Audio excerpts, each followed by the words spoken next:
Joining us now from Fort Worth in Texas is Tarrant County GOP Chairman Beau French. Beau French, thank you so much for joining us on Election Day. What's the feeling where you are and what are you hearing from voters in Texas?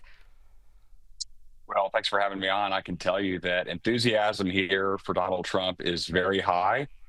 Kamala just is not a very inspiring candidate. And I think what we've seen in the early voting numbers is a pretty substantial lead among Republicans, which is unusual because usually Republicans wait until election day to vote.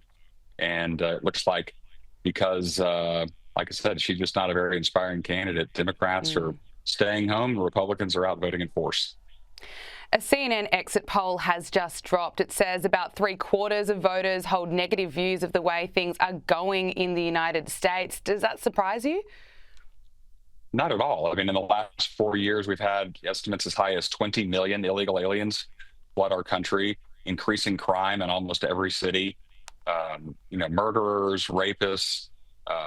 Plus, you couple that with inflation.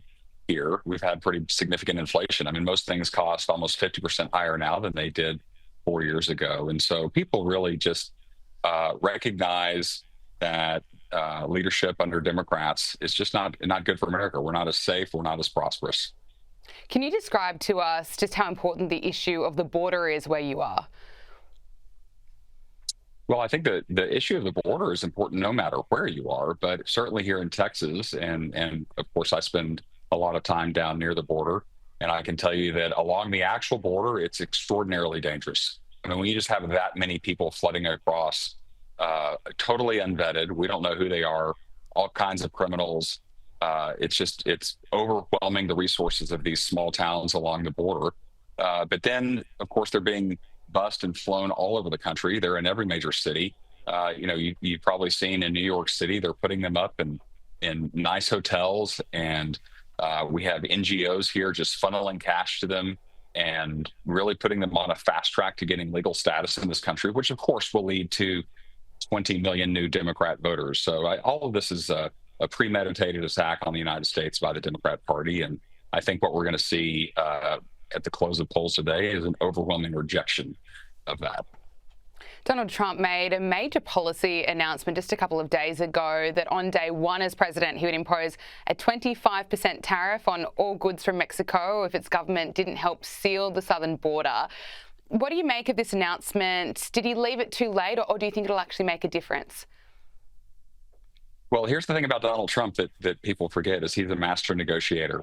He actually, when he was president between 2016 and 2020, when there were some, you might have remembered the migrant caravans approaching the United States, and Donald Trump negotiated with Mexico and put the pressure on them to help stem the tide of those who were trying to enter illegally. And if you remember, the illegal crossings in our country went down dramatically. And so all of that was because he negotiated that. So whether or not he ends up putting that putting those tariffs on Mexico remains to be seen, but it certainly is a negotiating tactic to pull them into the process and get them doing their job on their side of the border. And look, if it turns out they don't do that and we put a tariff on there, I think Elon Musk has talked a lot about what those tariffs would mean, just globally.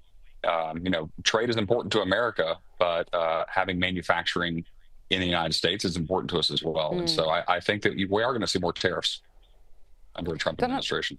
Donald Trump has really created what appears to be a pretty big movement behind him with the MAGA movement. He's got RFK Jr. behind him on doing MAGA. If Donald Trump is not elected, if he's not the 47th president of the United States, what are your predictions? What do you expect will happen? Well, God help us all if he's not the president. But to answer your question, I think, look, all of these people who you mentioned are people who are interested in seeing America a better place, right?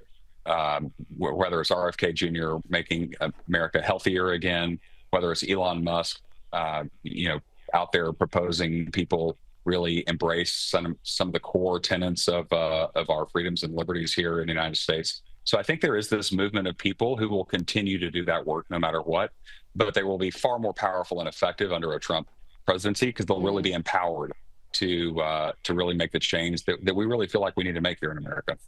Staying on that hypothetical, if Kamala Harris wins, what type of president can we expect to see? She's flip-flopped on so many issues. What are we going to get? Well, I mean, that's the thing. Who knows? Her actual voting record that we know about when she was in the Senate was left of self-avowed socialist Bernie Sanders.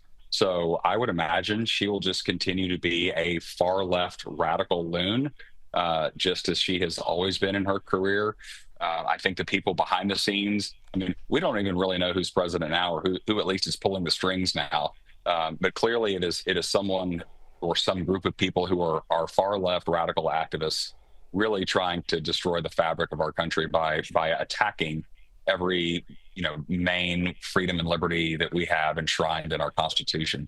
And so plus just the instability around the world. I mean, we're on the brink of World War III with the Middle East and with Russia. So I just think that, and not to mention China and Taiwan. I mean, there's just so much that could go wrong in the world. We need a strong America.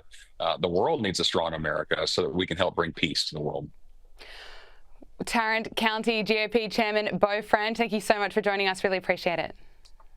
My pleasure. Thank you for having me.